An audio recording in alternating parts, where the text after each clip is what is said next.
As we saw in our last video, guilt, resentment and anger are all something we feel as carers. But what can we do about those feelings? In this video we're going to look at two key concepts. Firstly, the concept of the good enough carer, and secondly, the concept of self-compassion. So let's take a look at the good enough carer and what that means. Taking on the role of supporting somebody with dementia is likely to have a big impact on your life. And it's impossible to be successful in your efforts all of the time. You will encounter frustrations and bump up against your limitations from time to time. You will fall short of your ideals, but this is part of the human condition and it happens to all of us. Instead of asking yourself, how do I get everything right? Ask yourself, what level of care can I provide to ensure that the person I'm caring for is not suffering, that their needs are being met, they are comfortable, and that any risk can be managed realistically. You may be putting pressure on yourself to provide perfect care and be constantly responsive to the needs of the person you're caring for.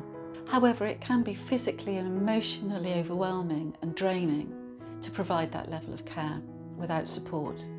Even if it's possible to be the perfect carer, it may be that your needs are not met and that you sacrifice your own health and well-being in the process. So it's okay to acknowledge that as a carer you can't be perfect all the time and that you might be setting unrealistic goals that you can't achieve, which again can have an impact on your self-esteem.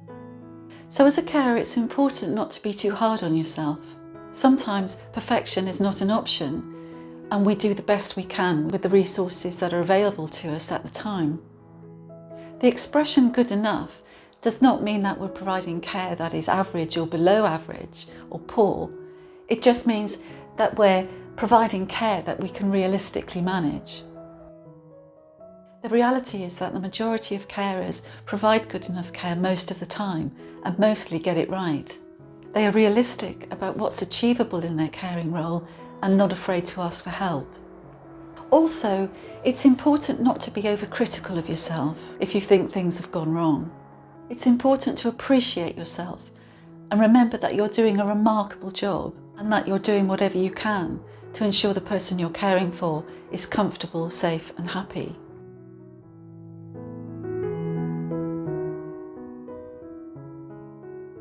Research into how carers manage the demands of their role suggests that those carers who accept the reality of their situation, use humour as a coping mechanism and are more self-compassionate, experience higher levels of well-being and mental health. So self-compassion is an important tool in helping us in our caring role, but what does this mean? At the heart of self-compassion is the idea of treating oneself kindly when things go wrong. In the same way that people can show compassion to others in times of difficulty, those who are self-compassionate respond to their own problems with self-directed kindness, as opposed to being highly self-critical and judgmental.